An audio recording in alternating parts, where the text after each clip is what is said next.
can't tell y'all? You tuning into the best morning show on the globe. It's Randall and Emery in the morning, y'all. LeBron or Jordan, either one when I'm performing. Crossover, buzzer beater and I'm scoring. Randall and Emery in the morning. Every play they on it. Every day I'm balling. Who's the coach? Who's the GOAT? Like Brady and Belichick, best show on the globe. And they embellish it. Y'all paying Ziffy, I'm Ken Griffey or maybe Mahomes. I stay in the zone, whether man to man or play in the zone. They can't stop me. Mayweather boxing, Curry with the shot, man. We just the best to be. Can we have our SB, please? This was meant to be. Every morning with Randall and Emery. Yes, sir. You know the vibes. Bradham and Emery in the morning. Marcus Bradham is out this week, but I am your host, Justin Emery, joined alongside guest co-host this week, Mike Joachim from Cardboard Fever and Pit Lane Parlay. How you doing this morning, my guy? I know it's a little early for you, but I appreciate you getting up with us. Yeah, as my wife said, wow, it's time you got up like a real adult time at age 33. So I think she's happy I'm up and moving at a normal time. So I'm good, man. It was a good weekend. Nice to have racing back on TV that I enjoy watching. So all's good. Yeah, it's funny you say that. I get so mad because I understand that what I'm about to say is an exaggeration, but if I were to just not wake Rhea up on the weekends, she'd sleep until like 2 or 3. Now, that's a little bit of an exaggeration. Like, obviously, she won't sleep that late. But, yeah, I'm always confused as it's noon and she's waking up, and I'm just like, what are you doing? I've been up for like 5, 6, 7 hours already. I'm ready to go take my afternoon nap, and you're waking up. I sleep pretty much till the same time every day of the week. Now, Meg, because her job is much more difficult than mine, has to be up by 7:45, 8 o'clock, and whereas I work here and there throughout the day and throughout the night, like she is 8 a.m. until 5:30, whatever. So I totally get her point during the week, but on the weekends, usually it's like 10 a.m. So I used to do that at an old job. I can say that since it's been 5 years since I worked there, but I worked midnight to 9 a.m. and it was work from home. And this is obviously way pre-pandemic. And I worked with one other guy who lived in Ohio, I think. Really cool dude. And we used to the first day I worked there, I was like, oh, this is great. Like, I can totally stay up all night because I stay up till 4 a.m. Like, it's no problem. Still can do that. I know you can. It's impressive. I hit 4:10 a.m. and I was like, oh my God, what am I doing? And so we agreed, like, okay, if we need to nap for an hour or two, we would cover each other, call if needed, etc. And I actually ended up writing a script on my computer, so some coding, that every 60 seconds, my computer would automatically type a period in a notepad so that my screen stayed active. And that is the technical genius of my very short cybersecurity career. And then after a year, things got ugly and I left. Let's just leave it at that. Fair enough. I when you said you were writing script for code, I was like, well, I don't know where this is going. It is a much different topic than the podcast. So I was like, all right, so he's writing code. I've always needed a couple of code writers to do some nefarious things for me. Yeah, nope, definitely. Nope. Yeah, that's the extent of my. It doesn't go any higher than that. No problem. I used to have. I've talked about this on the show before. You remember those graphing calculators you had to use in high school, like the TI-83 Plus or whatever it was. Yeah. Well, there was this guy that I went to high school with, and you know those people who are just too smart, like they're just too smart for their own good. Yes, I'm related to one. Okay, yeah, so. Remember the random Chuck Norris facts in like the mid 2000s? Oh boy. Chuck Norris, counted to infinity twice, or whatever they would come up with. Well, he programmed his graphing calculator to spit out random Chuck Norris facts. Wow. Now, today he's actually a computer programmer. He actually does that. Go figure. That's what he ended up doing with his life. But as a 17-year-old, could you ever imagine yourself coding a graphing calculator? At 17, the only thing I cared about was, is my girlfriend mad at me, or when do I get to hang out with her next, or when do I get to watch a hockey game? I didn't care at all about school, and that didn't change in college either. When I was 17, I spent the vast majority of that time getting stoned in the locker room. I can't say I'm surprised there, but yeah, I didn't listen. School was not, I was not a good student. See, in high school, I was just trying to get by. In college, I found out how to get good grades within the system. I didn't figure that out until my master's program. Yeah, no, I mean, obviously, once you get into college, it's easier to say, okay, I can get an A in this class without actually learning anything. Now, that's a terrible outlook to have, but that doesn't change the fact that it's still true. Agreed. I had a history class, History 435. It was the history of the French Revolution. Our grade was 50% midterm, 50% final. So you could do nothing the other 7.5 weeks. Bro, I think I went to class 5 times in the whole semester. That reminds me of my last semester of college, and I had one class. That was all I had, was one class, and I don't remember exactly why I couldn't squeeze it into the semester before. Nonetheless, it was Latin American literature, so along the same lines as yours. Yeah. And we didn't have any tests. We didn't have any quizzes. We didn't even have a final. The only thing we had was, so it was a Tuesday, Thursday class. Mm-hmm. And same with the one I had. I hear my story being played out through you right now. The only difference is, so we read one short story every class. Once a month, you had to write a paper on the short story and what you thought it meant, blah, blah, blah. Your normal college paper. And I didn't really read any of the stories or participate in class, except I would look and go, this one is the easiest to read. I'll read it, and this will be my paper for the month. Like you had some leeway in which one you were writing about. And because the class wasn't until 4:00, I would wake up at, let's say, 10 a.m. and I'm a good writer, so I was able to bang out a 3, 4, 5 page. Were we in this class together? Because mine too was a 4:00 Tuesday, Thursday history class. Yeah, it's the same class minus you had tests and I didn't. Oh, no. Hold up. I gotta clarify that. The midterm was actually a presentation. Oh, okay. Yours was a little tougher than mine. Yeah, my midterm was actually a presentation, which I slayed. The final was a test, which I ended up getting a B+ in the class, so I obviously had to have done decently on the final. I'm assuming. But yeah, no, it was actually one presentation, one test. Wow. Okay. Yeah. That's definitely a little tougher.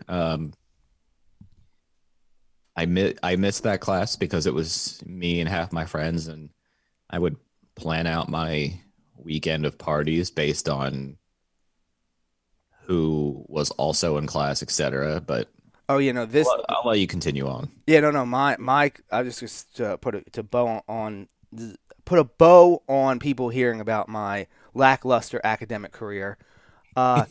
It was taught by she wasn't a medical doctor, obviously, because it was a history class, but she was a doctor in her field who lived in France for like 25 years. So the fact that she was teaching French history to an American class, she would get so mad when we didn't retain the littlest details, the littlest information. And I remember just sitting there wanting to be like, with all due respect, ma'am, the furthest east I've ever been is Atlantic City. So I'm not sure that it's fair that you're getting mad at me in regards that I do not understand French history. But anyway, like I said, the class was, I don't want to call it useless, but it was kind of useless. So I get it. before we fill your guys' minds with a bunch of nonsense, we always got to try to give you some bits of knowledge on this. So Monday, March 29th is today. It is also the 98th. Doing that math in my head. No, 99th. No. 91st anniversary of Herbert Hoover having the telephone installed in the Oval Office. Nice. It's not quite the Diet Coke button from the last president, but I feel like having a telephone in the Oval Office is probably pretty important. Yeah, you'd think that would have happened like right when the telephone came out. The president was like, "I need this." Yeah. Then again, I'm not an expert on that, but that's just my thought. You would assume. It's fair to make the assumption. Also, in 1974, the U.S. officially withdraws from Vietnam. Oh, that's. I don't have much to add to that one. Usually when it's things like that, I don't have much to add on. I just wanted to put the fact out there because it's a major date in U.S. history. Also, Saturday that just passed, 3/27. Happy birthday to the great Randall Cunningham. Respect. Happy birthday to the great Randall Cunningham, the king of UNLV.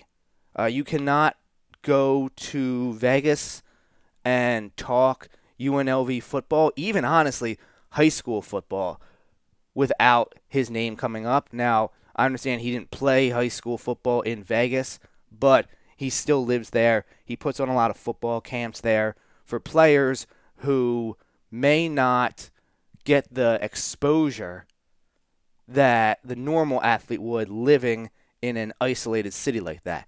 Now, you have Bishop Gorman, which is a top 10 athletic powerhouse in the whole country at the high school level. But Randall Cunningham has been instrumental in a lot of athletes from the Vegas area being able to be seen by pro scouts that normally would not get that opportunity.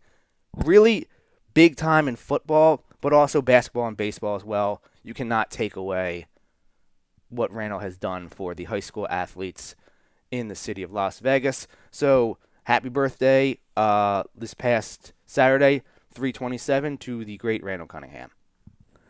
And it is also National Nevada Day. Now, I pronounce it Nevada because I'm from the East Coast, but out of respect for the people that are from there, I will call it Nevada. And I will also quickly tell my 2020 Nevada story. Nevada Day story, I'm sorry. So, it is a major day. I'm assuming in the whole state, but I was only in Vegas, so I can only attest to how the city treated it. Everything is closed. Everything is closed. Mike, outside of the casinos and the bars, nothing is open on this day. Okay. Except I somehow had to still come in and produce the show. So this was last year, or This was last year. This was my Nevada Day 2020 story. okay? Yeah. So the whole it's one of those holidays. Everybody gets off. It's a bank. It's a local bank. Everybody is off, except if you're stuck producing the midday show on ESPN. Then you're not off, apparently. I remember walking in, and I pulled in the parking lot, and I got a nice spot. I was like, oh, yeah. This is where's everybody at? I get up to the door. There's a big sign on the door. We are closed today in observation of Nevada Day.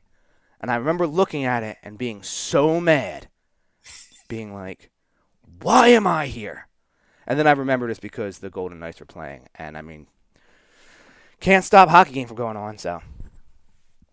Cannot stop a hockey game from going on. And a little bit of news I woke up to. Apparently, the Suez Canal seems to be cleared. And I can say that it is.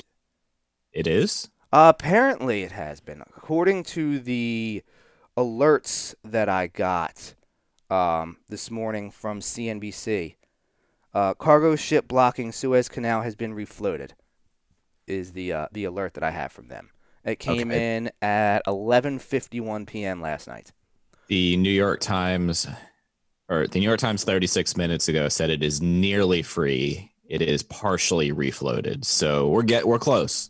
I have done nothing but read about the Suez Canal and that stupid ship all weekend. I don't know why I've been so fascinated with it. Yeah, I don't know either because I did not look into it at all until doing research for this topic. And I can say it is never good when an entire planet knows the name of a boat. Yeah, that's not a good sign. Like when you go through history, if the whole planet knows the name of a boat, bad things have probably occurred. You know, it would be really cool for your conspiracy theory man. His name is escaping me. Twitty. Twitty, because it's earlier than I'm usually talking. There's obviously, because this is the way the world works now, there was conspiracy theories going on about what was actually on the boat because of the boat's name and the boat company, that the big name on the side, Evergreen, is also the code name of Hillary Clinton. I think wasn't it Ever Given? I thought was the name of the boat. Ever Given, but on the side of the boat, it says Evergreen. Oh, okay. And you that did is do a lot of reading on this. Hillary Clinton's like code name or whatever. And so you can figure out where the conspiracy theories are going. I'm not going to waste my time giving them actual thought and breath, but it was very entertaining to read yesterday or at some point over the weekend. I understand you not wanting to give the conspiracy theorists any time, but I will totally hit up my guy Twitty so he can. Yeah, I will totally. That's his expertise. I don't want to steal it from him. Yeah, no, I will totally hit him up. So we're going to have a serious conversation very soon about the NBA and the state of the Sixers, and you got some hockey things to address as well.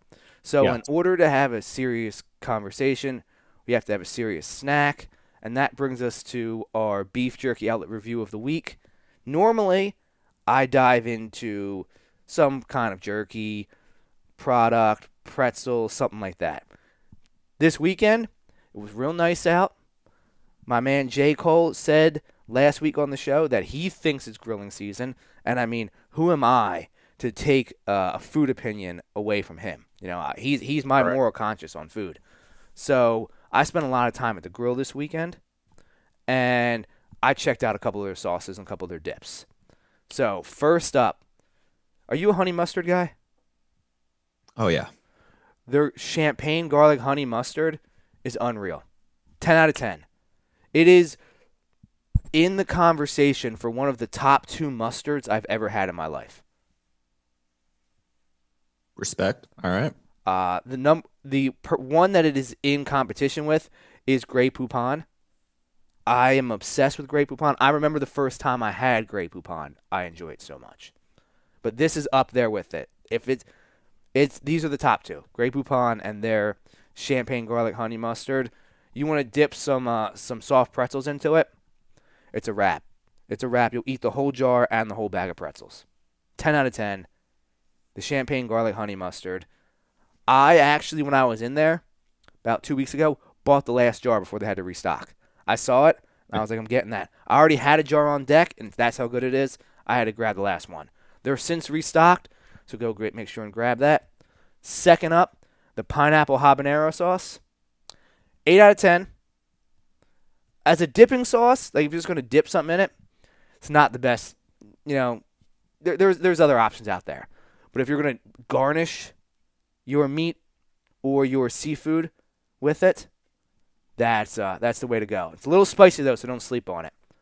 I had it on chicken and turkey, and I actually think it would be very good on some shrimp. Maybe squeeze a little bit of lemon and lime over top of it. That's the way I'm going to go with that. And then, delightful. Yeah. Then last is the Hatch Chili Bacon Ranch dip. My first impression of it, I actually didn't like it. The first couple tastes I had. It has since grown on me to maybe like an 8, 8.5. It is extremely spicy, so if hot's not your thing, you're gonna want to avoid this. and it has a heavy ranch flavor.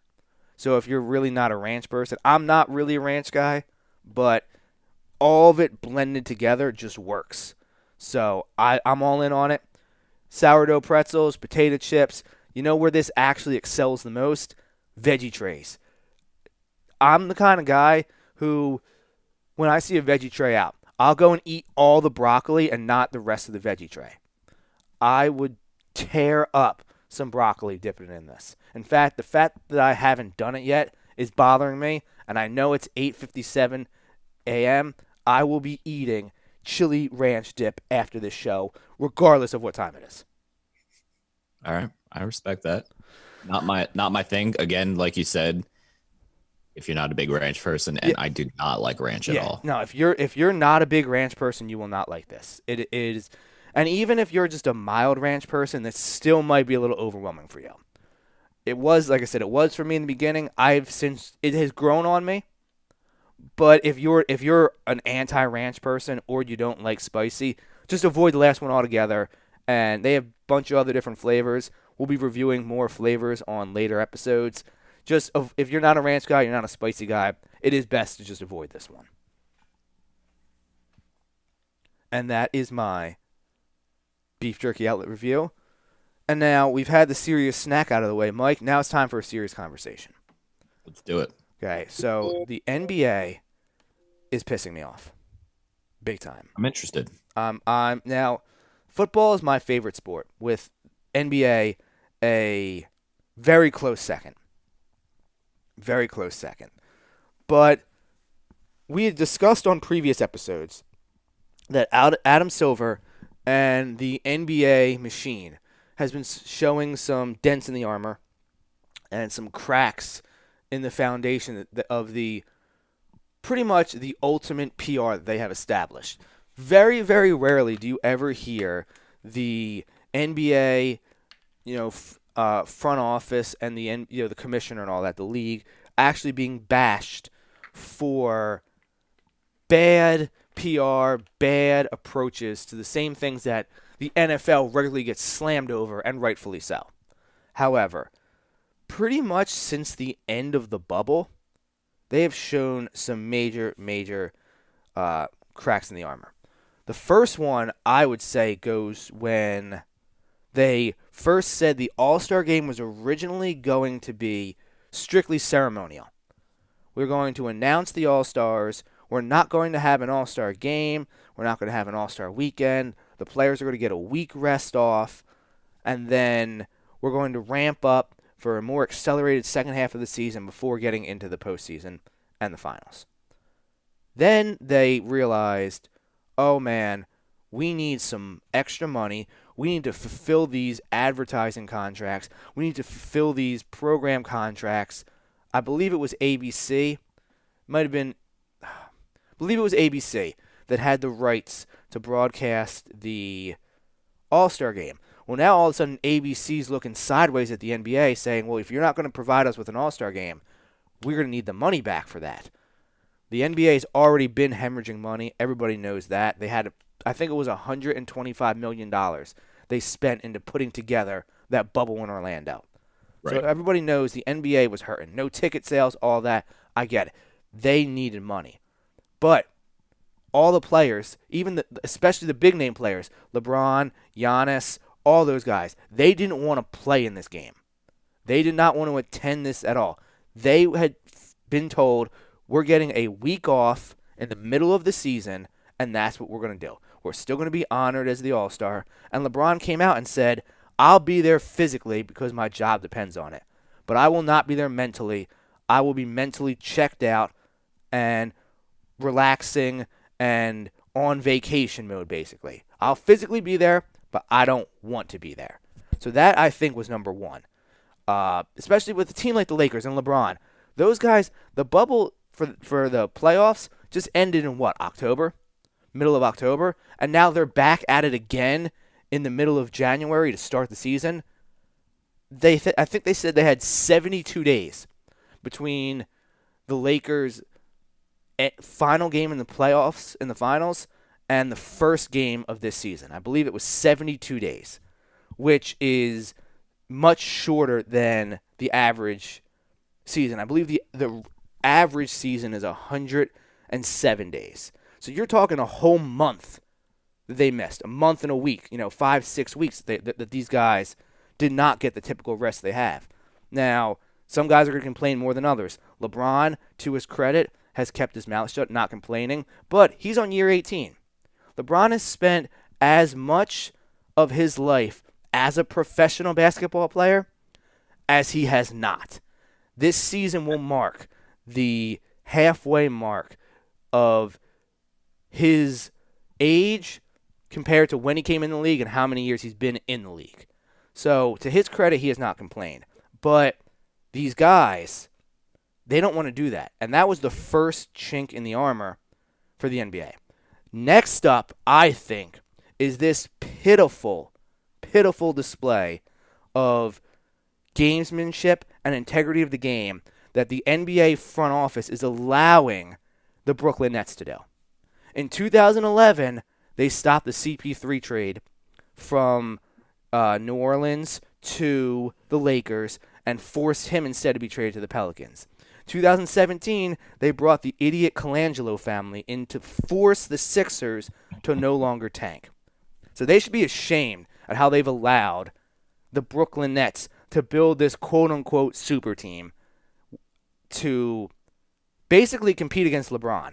Now, I don't understand what players and what teams are not seeing about the Sixers team, because I think the Sixers are the biggest threat to the Nets. They added LaMarcus Aldridge off the buyout market via the Spurs over the weekend. KD, Harden, Kyrie, Blake Griffin, LaMarcus Aldridge, and DeAndre Jordan. Those 6 players combined for 41 All-Star appearances. Jeez. 41 All-Star appearances amongst 6 players. Why didn't the NBA step in and stop this? But they had a problem with CP3 going to the Lakers when they had Kobe and Powell and Metta World Peace. And I believe they still had Lamar Odom at that time as well. And Andrew Bynum. They had that whole... They wouldn't let CP3 go there. Now, I understand that was David Stern, not Adam Silver. But Adam Silver has been the commissioner because he was essentially David Stern's number 2. And then I go back to the thing that bothers me most as a Sixers fan is them implementing the idiot Colangelos. And how did that go for them? How did that work out for both the Sixers and the NBA? The guy that you implemented to try to fix this screwed it up more and then got fired because him and his wife like to go on Twitter with burner accounts. I still remember where I was when that whole burner account story, actually. I was producing 4th and John. 4th and John was actively on the air recording when it happened. I was coming back from a haircut. Mm-hmm. Yeah, no, 4th and John. It was July 2018, I believe. Sounds roughly about right. Yeah, July 2018. I know it was warm. I remember that. It was over the summer. I know it was definitely over the summer. And I remember reading it and being like, this can't be real. Like this just can't happen. And then the more and more details that came out about it and the more and more in depth you realize that the reporting was, it could only be true.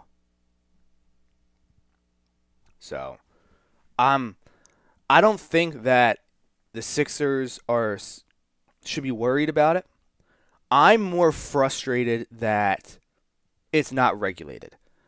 But I think the Sixers just need to play bully ball because even with all those guys, none of them can still stop Embiid.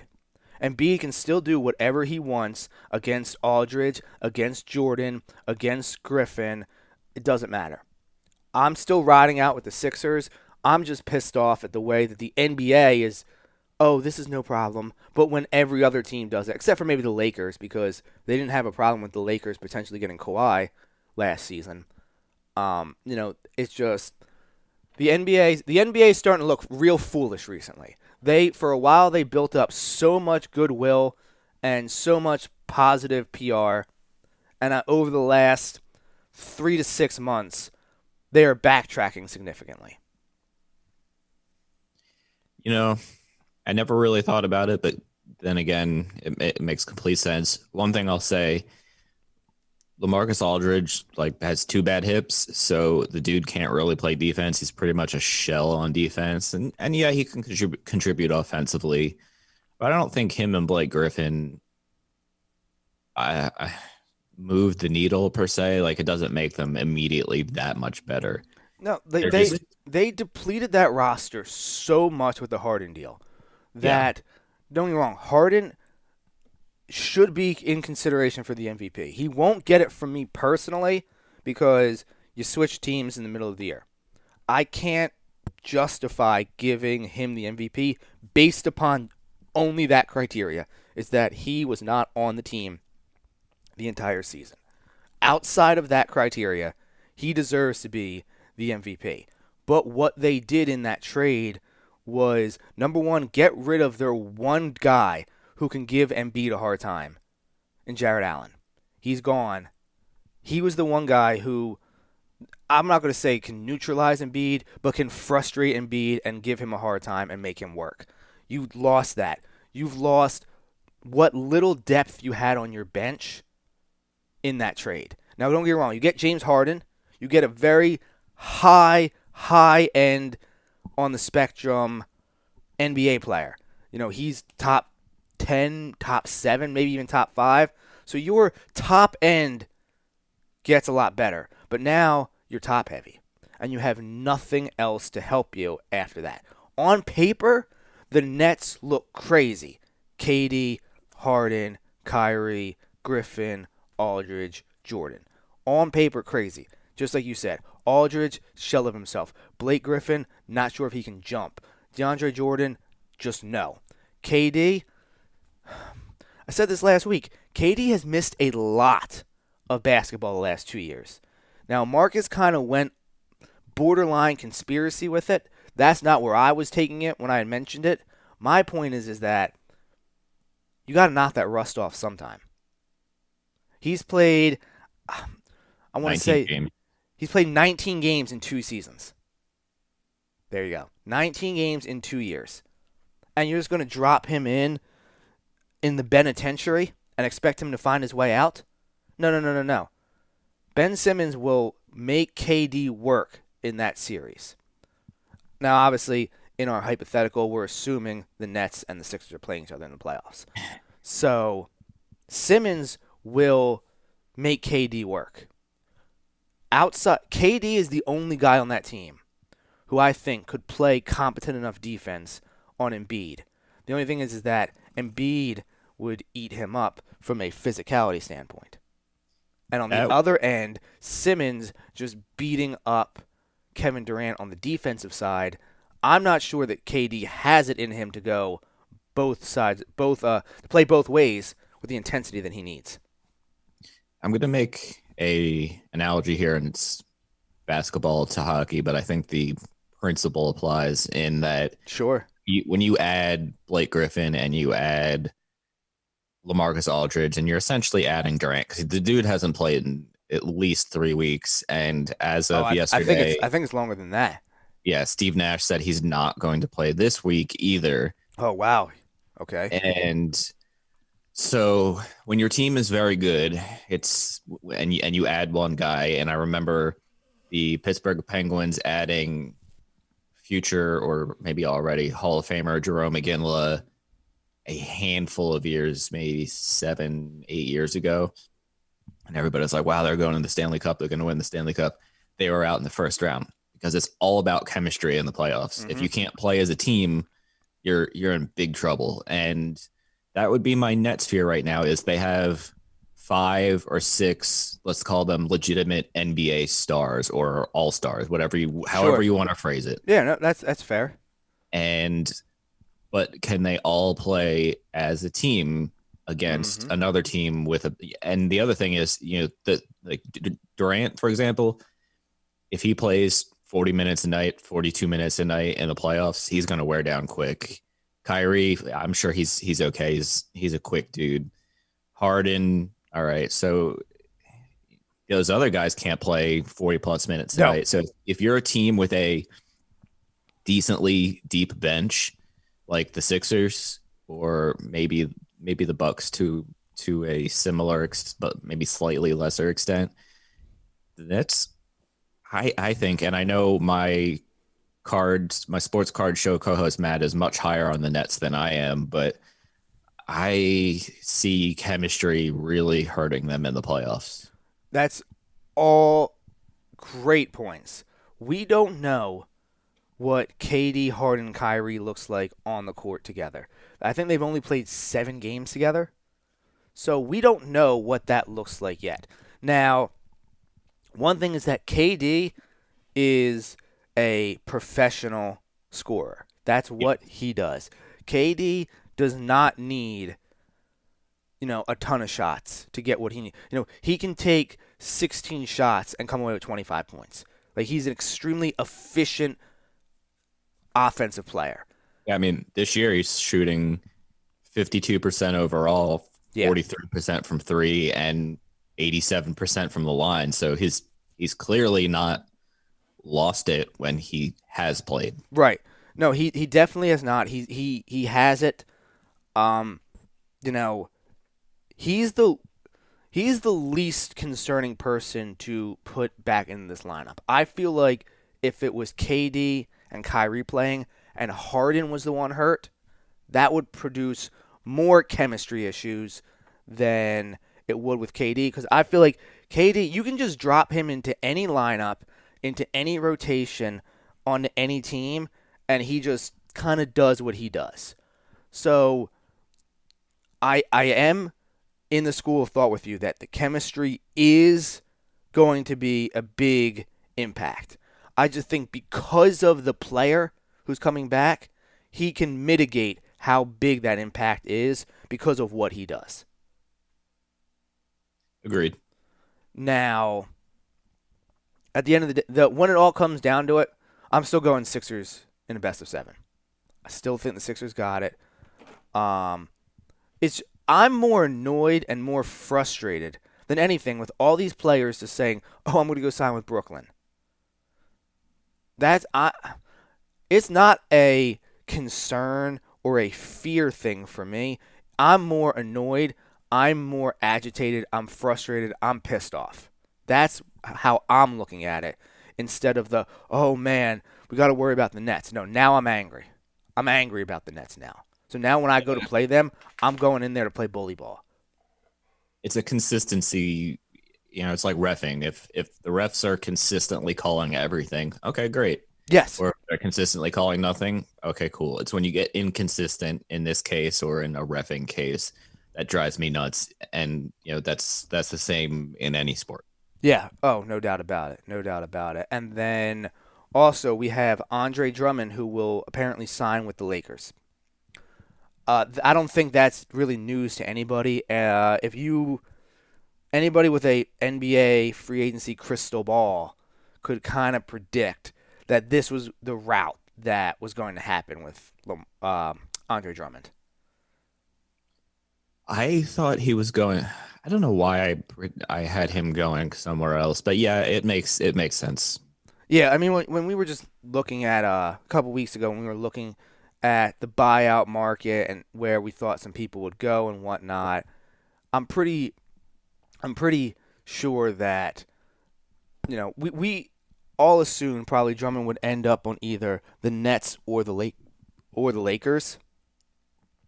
Obviously, the Nets going after Aldridge determined that Drummond was going to go to the Lakers.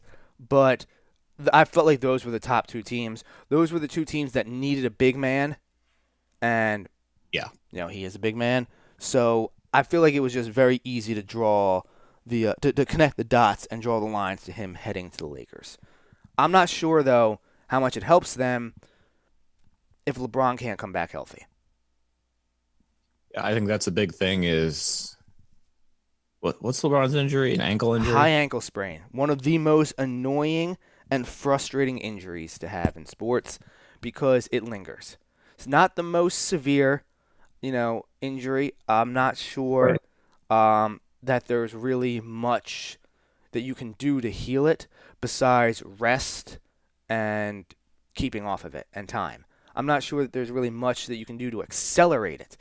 And like I said earlier, LeBron's no spring chicken. He's a big man. It's not like he's a point guard or something, a smaller guy. He's a big man. He's coming in probably around 250, 260. Rumors have it that he can be as high as 280 at points in time. He's not a little guy. They said minimum of 3 to 5 weeks. You're looking at them potentially sliding all the way down to the 7th seed. Now, LeBron does not care where the game is played in the playoffs, so he does not need home court advantage. But what if they end up sliding to, say, 9 and have to compete in the play-in tournament for that 8th seed?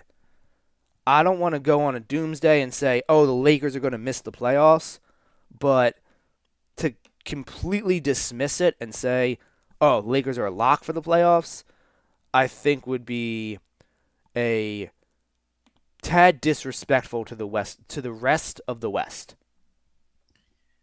I think they'll probably end up in like the 5 to 6 range, but I think the big thing is whether you drop all the way down to the play-in, and with this year with the schedule condensed, he's missing more games, or he's going to force himself to come back early and not be at full strength. But the big thing is, how many playoff games extra do you have to play now because you're the lower seed, and you have to battle a little bit harder because you're playing a team that's healthy and coming in hot. See, that's obviously a valid way to look at it. However, LeBron's different in the playoffs, where I think that he could be the 7th seed and play against a 2 seed and still win that matchup 4-1. Like, it doesn't home court advantage. Like, Jordan was the same way. Home court advantage did not matter if you were playing against Jordan. It did not matter if you were playing against Kobe and Shaq. Like, yeah, okay, we're in your building, so what? That's how it is, I feel like, with LeBron too. We're in your building too, so what? I mean, LeBron calls himself the king of New York. He's never played for a New York team because he had that. I think he scored 50-plus points in 4 straight games at Madison Square Garden. Yeah. He does not care where the game is.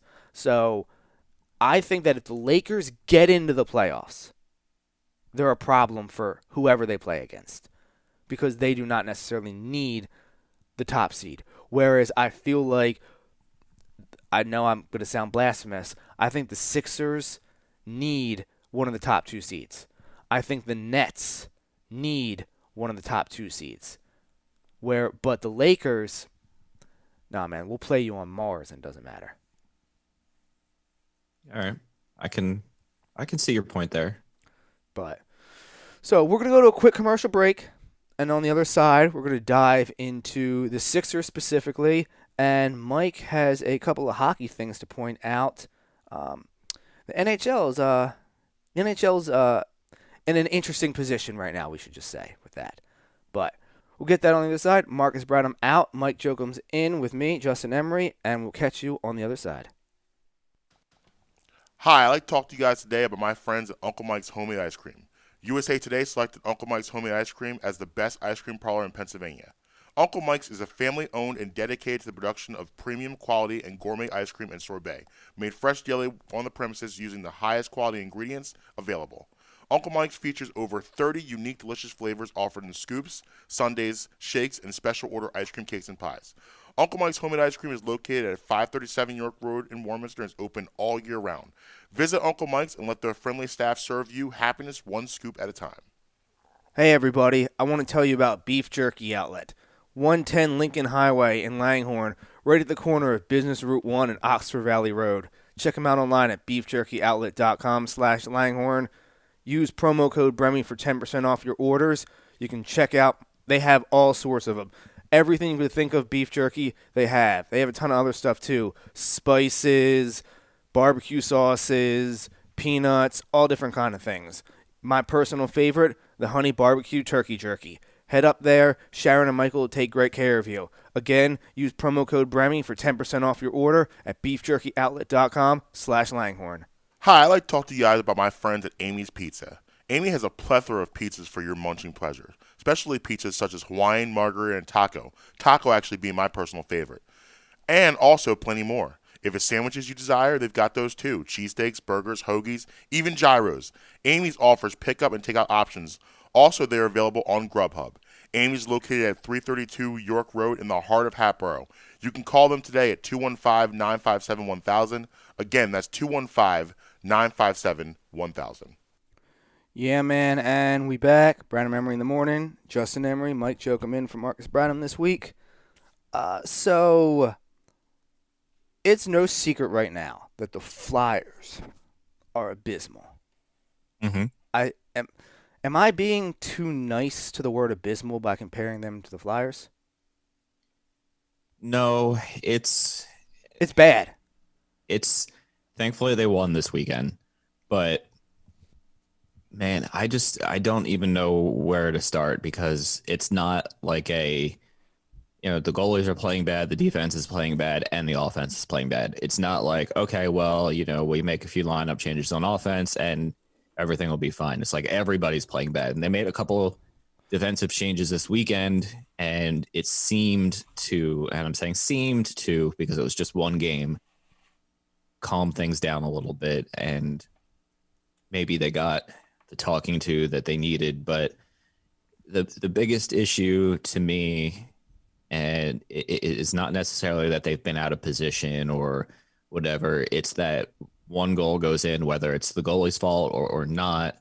And I honestly just want to give Carter Hart a hug because he has not played well this year, but the team has not once had a game to bail him out at all. And likewise, he hasn't bailed them out of any bad games either. So it goes both ways, but I'm not going to put the shoulder of the blame on a 21-year-old goalie at this point in his career. Sure. But Now, no one's going to confuse me with being a hockey insider or anything, but this seems to be a systemic failure through the entire organization, from the ownership to the front office. yes, the that's honestly coaching, where I was. the coaching a little bit, because you can't be playing this bad and not have the coaching take some blame. But I feel like the problems are bigger than the coach. And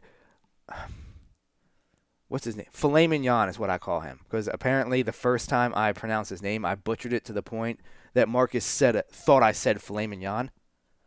Alain Vigneault. And Lane Vigneault. So, when you're playing this bad, your coach cannot be exempt from all blame.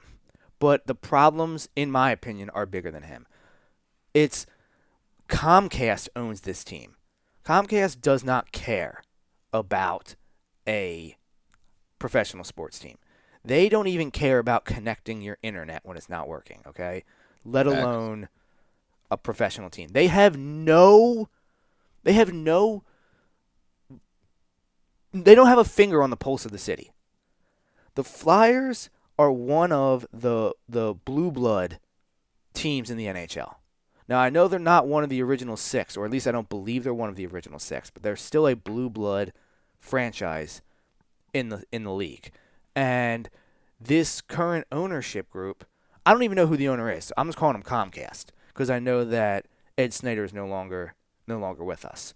So Comcast, this is just another piece of paper in their portfolio of different things that they own. They do not care, and the Flyers fans deserve better than that. I'm not going to necessarily sit here and say that it is all their fault, though, the ownership, because Fletcher, I believe, is the GM. I'm not sure what his first name is, but I believe his last name is Fletcher. I'm tired of general managers in this city making dumb statements like he made all last weekend. They got pummeled. If I recall correctly, they got pummeled in back-to-back games. Was it like 15-3? If I recall that correctly, by the New York Rangers. Back-to-back games. Back-to-back games against the Rangers. Yeah, go ahead. And then he said something along the lines of, "Well, we've been playing some of our hardest games recently, bro." I'm not a math major, and I don't know much about hockey, but I can tell you that losing back-to-back games to the same team, 15-3, is not the right time to say, oh, but we've really been playing our best games. Am I wrong with that? Like, am I out of line for starting there? So the My Comcast my guy, timeline for those quotes may be slightly off, but it was last week. You're not far off there. So I'm going to try to start from the top here. The Comcast guy who I guess is kind of in charge of the Flyers, Dave Snyder, seems like... I'm guessing it's his son? No, I don't honestly think he has anything to do with Ed Snyder. Oh, just coincidence. Gotcha. Just total coincidence. Okay. And I might be getting his last name wrong. It might be something similar. Anyway, yeah, man, it's hard. It's hard to get a read on him because, again, he's part of Comcast, and my internet has an issue at least once a week when I'm doing something. So I don't know. But Chuck Fletcher went into this season pretty much not changing the team except for Matt Niskanen retiring, which was a big blow to defense. But you think, okay, you lose a defenseman, the young guys will take a step forward because they've got a year of experience under their belt. And instead, after the first 10 games where the Flyers look good, everybody has been bad. So you can say Chuck Fletcher didn't do enough to support his young guys and bring in a veteran presence of significance of any kind. They brought in an offensive defenseman in Eric Gustafsson who can barely skate backwards. And you say, okay, well, the offensive guys need to step up. Their offensive guys have not stepped up outside of Claude Giroux and Joel Farabee and James Van Riemsdyk to a lesser degree, or close to a similar degree. The offense hasn't been remotely consistent. The defense has been terrible. So you go, okay, Chuck Fletcher didn't help any of their on ice guys. And the coaching comes into play because when they go down by a goal or give up a goal early or give up a goal, towards the end of the period, they come out completely flat and don't skate at all. Example, even in a win on Saturday, Flyers first period outshoot the Rangers like 17-7, give up a goal partway through the period, pretty much don't skate again until halfway through the third period. That's a coaching issue.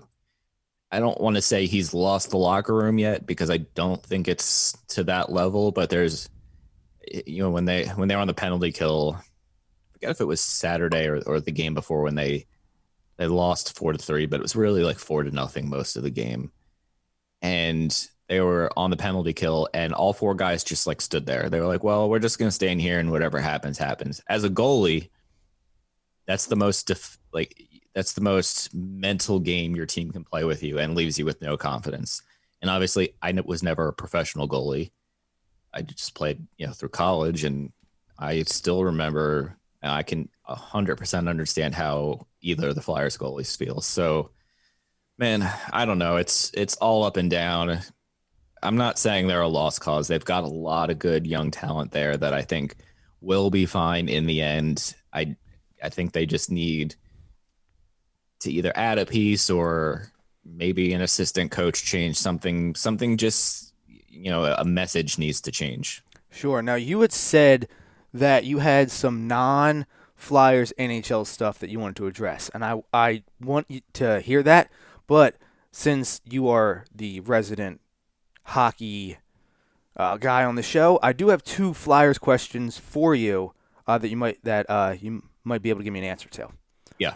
Number one, is it time to let Voracek and Giroux go? And I don't understand, and I don't, maybe not. I don't mean in the sense of just cutting them. Right. Maybe try to move. Is it time for them to no longer be Flyers? Giroux, absolutely not. I think he's actually played pretty well most of this year. Can you still rebuild around him? Because this team needs a rebuild. That's what this team needs, a total rebuild. Is Giroux still able to be one of the guys you build around? See, I think the important thing about Giroux, even at age 33, is even though he's technically playing the wing, he still takes a lot of faceoffs, and he's still damn good at faceoffs. And that's such an important minor detail in hockey. 60% faceoff percentage this year is, I think, top 3 in the NHL, if not top 5. He's still got good puck possession numbers, and I'm not going to go into the advanced analytics here and make everybody fall asleep on Monday morning, but his numbers are still good. He still does all of the little things right. He back checks harder than a lot of the Flyers, and he's typically in a good spot. And while he might not be a very loud leader on the ice, I know the locker room completely respects him. And as a captain, if you've got the locker room's attention, that is vitally important. So I, in no way, shape, or form, think moving on from Giroux would be a good idea. I think if the team is to move forward, he is the perfect kind of veteran gap to be your second or third line wing / center and transition forward. But I would not, in no way would I move on from him. Well, from one redhead to another, how about Voracek? Yes, I am pulling up his numbers here. So scoring wise, he's got a decent points per game percentage. He's only got 5 goals in 30 games, but that's pretty much, if you look at shooting percentage, it's pretty much in line with his career shooting percentage. So to me, that's okay. He's only shot the puck 56 times in 30 games versus where the last couple of years he's averaged about 3-4 shots a game instead of 1.5. So like a lot of guys on the Flyers, he's passing up easy chances to shoot and passing the puck somewhere else. So that's what annoys me about him offensively is he could be much better than he actually is. Now, on the defensive end, he's having his worst year ever, and the numbers really aren't even honestly that bad. But the biggest thing to me from the eye test is the dude doesn't hustle defensively at all. I shouldn't say at all times. He's very inconsistent in his defensive effort. I feel like this team is allergic to the forecheck. I think Voracek, too many checks in the sentence. Voracek is more allergic to the back check in this case. But yes, I think it goes both ways with Jake. And if they were able to move on from Jake, I don't think it's a huge loss to the team, especially with Joel Farabee stepping up in his second year and Van Riemsdyk being much better overall this year than his first year back with Flyers last year. So I think you could weather that one because Jake doesn't take any faceoffs other than maybe a few a season just because that's the way it works out. But I think it would be really silly to move on from Giroux, who still has immense value even at a quote unquote older age. So you're still in on 28, but you're out on 93. Yes. Okay. We got some breaking news. The Suez Canal is officially cleared and open. Oh, good. It is official. The boat, the Ever Given, is officially been dislodged. Yes, the New York Times has it as of 6 minutes ago. The world can go back to normal, and we can bring on Twitty to talk about the conspiracy theories. Yeah, hopefully we can get some game stonks going on now again. Yeah. That's what I need in my life. I need some more wild GameStop stuff. And then one other Flyers question for you. Yeah. Real quick. Everybody, it is well documented, and everybody knows the pedigree and the upbringing that Carter Hart has had. Through basically being trained as a professional player, or I should say groomed as a professional player, since he was, in his early teens. Yeah. But you can only withstand so much, no matter who you are. Are the Flyers screwing this kid up right now? Like, permanently screwing him up? Or is this just a bump in the road? This is a bump in the road that I think they just need to slow him down. And by that I mean, they've been playing Brian Elliott a little bit more, even bringing the third string Alex Lyon, who's been essentially a career minor leaguer since the Flyers signed him out of Yale. Just let him play a little bit, give Carter a break, let him watch things. I've said this a few times to a few people, but early in his NHL career, Carey Price, who is a first ballot Hall of Famer, Montreal, I think. Montreal, yeah. So he won rookie. He won. Was he an All-Star his rookie year? Yeah, he's the one that Carter Hart looks up to, correct? Yes. Okay. Yeah, I knew there was a goalie that he really, really looked up to. I just didn't remember exactly who it was, but it's Price, you said?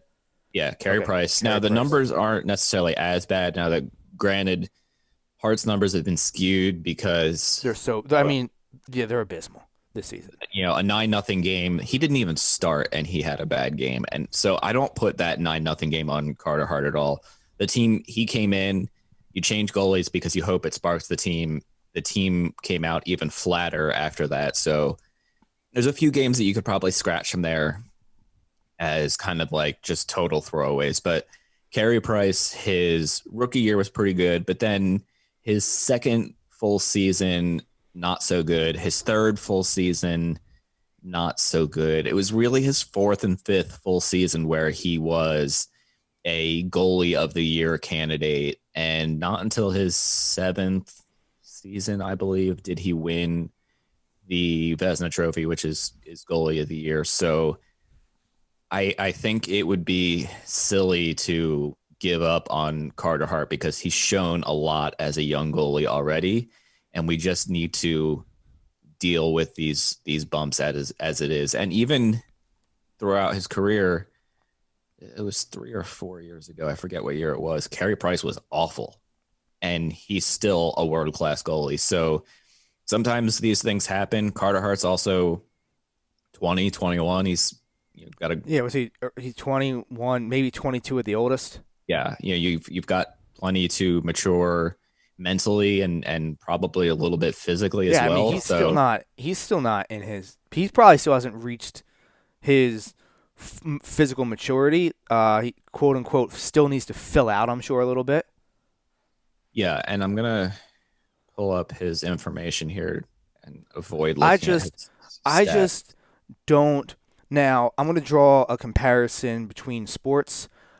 I think that the Phillies screwed up Scott Kingery. Yeah.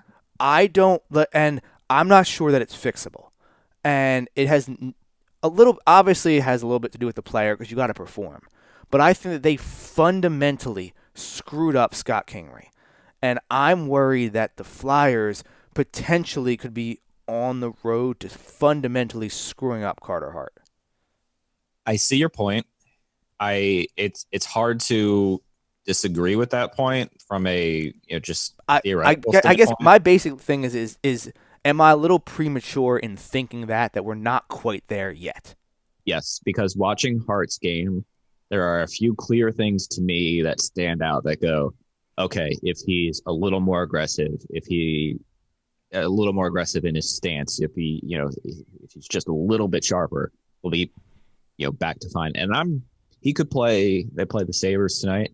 Sabres are even worse than the Flyers. Put him in there, start him.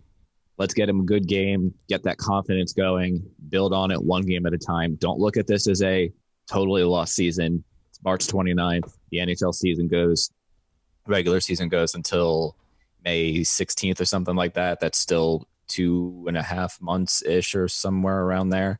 It's still about 7 weeks. Still about 7 weeks. Yeah, thank you.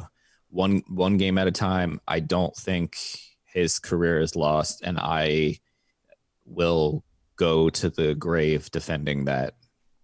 That's fair. That's fair. Now, what you said you had some just around the league NHL stuff. Let's get into it. Something that intrigued me when I was scrolling through the NHL news. So sure. You subscribe to The Athletic? No. Okay. I did. I did back last year, at the very beginning of the pandemic. They actually put out I want to say a 90-day free trial for The Athletic. Yeah. And I was like, oh man, like I understand. Like The Athletic has elite reporting. I'm not disputing that. I just don't know if I'm necessarily going to pay for that. Yeah, I pay But like $1 a month because I always wait for like the ridiculous sales that yeah, they have. they do fantastic sales. My problem is that when I decided to sign up for The Athletic, those 90 days were 90 days where sports didn't occur. So I really didn't check it out a lot because there really wasn't a lot to check out. So I have subscribed to The Athletic before, but I do not currently subscribe to So it. the Pittsburgh reporter Okay. is saying how he thinks Sidney Crosby should be in the MVP conversation for the season. And let me first say, I know he's supposed to be like hated by all Flyers fans. I do not remotely hate Sidney Crosby because the dude is just one of those talents that will go down. I feel like when he was younger in his career, definitely. As he gets older and people realize that we are watching probably a top 10, arguably top 5 player ever, yeah. I feel like that hatred has diminished a little bit, and now it's just, all right, I hope the Flyers smoke the Penguins. Kind of like how I feel like a lot of the hatred towards Tom Brady over the last few years have went away a little bit because people are starting to realize, oh, okay, we are truly experiencing greatness. Now, I could be wrong. I'm just speaking from my perspective on that. But I do feel like that the real vitriol has subsided in the last couple of years towards Sidney Crosby. Yeah, I still follow. I feel like as a player gets older, they mature more, and they're like I feel like Sidney Crosby earlier in his career was very antagonistic towards Flyers fans in interviews.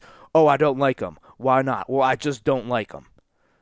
I feel like as he gets older, he's less inclined, and I don't mean just him, players in general are less inclined to really stir that pot. And if you're not stirring the pot, you're less likely to get unnecessary blowback because you're not stirring the pot. Fair. Anyway, so you look at his numbers and he's averaging. Oh, I accidentally clicked away from it. So while I pulled that up, you look at his numbers for the year, and they're very good. Especially he's got 39 points in 34 games. Especially when the one Penguin I definitely still hate, Evgeny Malkin, has been hurt for a good chunk of the season. So Crosby's been essentially carrying the Penguins. But it's hard to vote against, again, Connor McDavid, who is kind of like Crosby was 15 years ago, 24. But I think his offensive talent is just insane. So he's got 62 points in 35 games this year. So if he's not the season MVP, he is runner-up. And the only point I wanted to bring up here and how impressive his season has been is obviously the NHL schedule is condensed like the NBA, so games are happening more often. Mm-hmm. He's playing 23 minutes tonight, 62 points in 35 games, like I said, which is 1.77 points per game, which would put him third all-time in points per game in a season list, I believe. So I'm sorry, let me pull. I'm in the wrong tab here. It would put him in the top 20, top 30 all time in seasons. But if you look ahead and you narrow it down, it's top 5, because in the top 20, it's only Lemieux and Gretzky.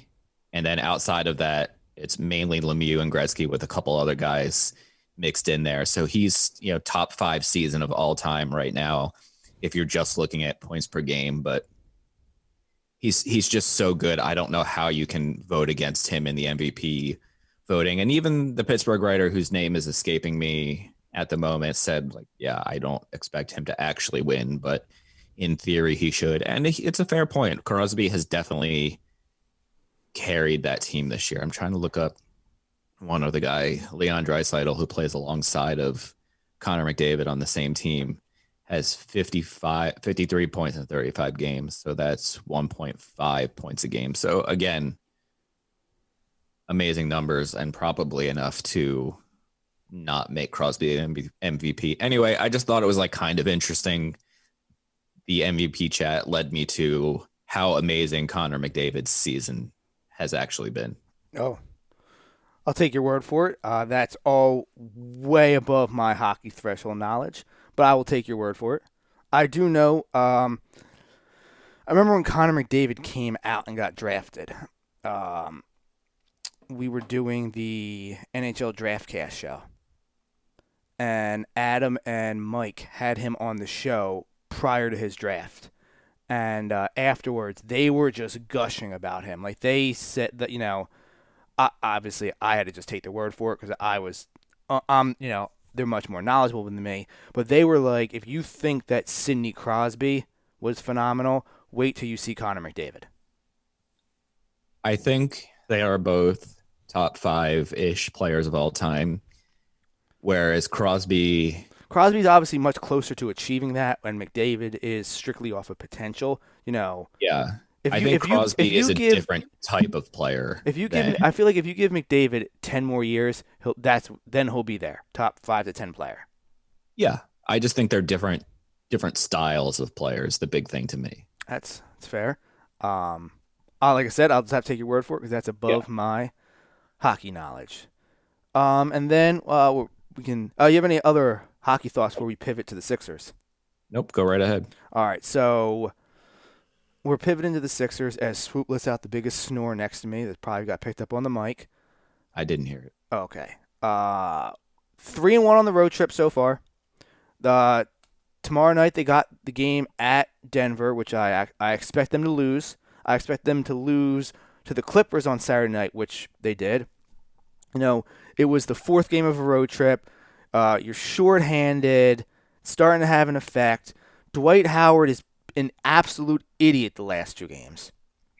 Getting ejected in the first 2 minutes that he was in the game against the Lakers. And then I think it was the 3rd quarter he got ejected in the game against the Clippers. But with Embiid out, you traded Tony Bradley at the trade deadline for George Hill, assuming, I got Embiid coming back and I have Dwight Howard. And then the day that you trade Tony Bradley, Dwight Howard gets ejected in the first 2 minutes. So you're already depleted at the center position, and now Dwight gets ejected. They somehow still pull out a win against the Lakers. Obviously they're playing without AD, without LeBron, but still, you were without Embiid, you were without Dwight, you just had no height there. And I'm so tired of this Mike Scott coming out and starting as the small 5. I am so tired of the Hive. The Hive needs to go away. If you're in the Hive and you don't like what I'm talking about, at Justin Emery Show, DMs are open. We can address this because I'm tired of the Hive. Embiid's getting close. He's not on the road trip. At least I haven't seen him on the road trip, and I wouldn't have brought him if you didn't intend to play him. So by not seeing him, I don't expect him to play tomorrow against the Nuggets. Thursday at Cleveland, maybe.